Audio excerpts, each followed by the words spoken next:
April 2021. The world of anime stood still. For 10 years, we followed a boy who sought freedom.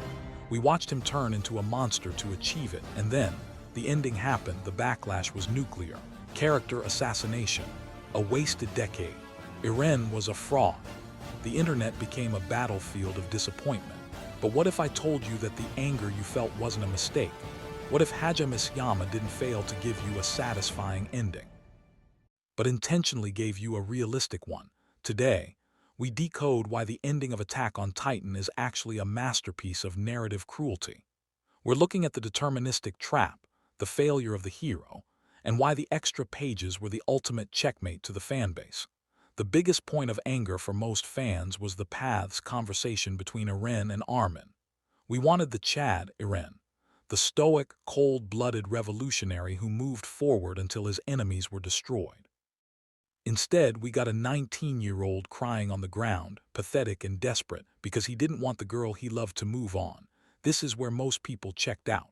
But here's the truth. The stoic Eren was the mask. The pathetic Eren was the reality. Isayama was reminding us that despite having the power of a god, Eren was still just a traumatized child who was forced to grow up in a slaughterhouse.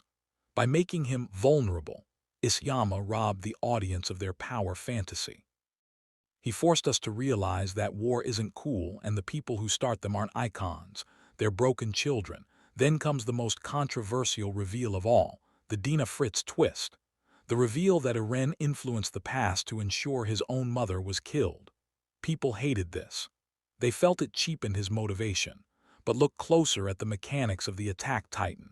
In a deterministic universe, the past, present, and future happen simultaneously. Eren didn't choose to kill his mother in a vacuum.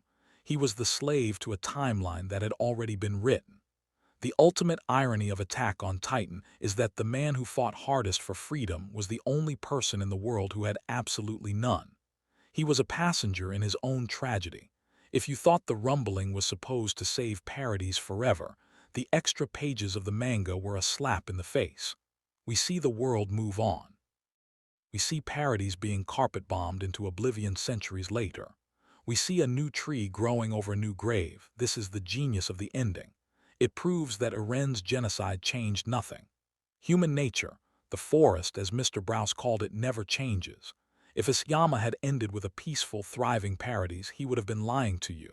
He chose to tell a darker truth, that violence is a cycle, and even the most necessary evil only buys a temporary silence. So, why are you still angry?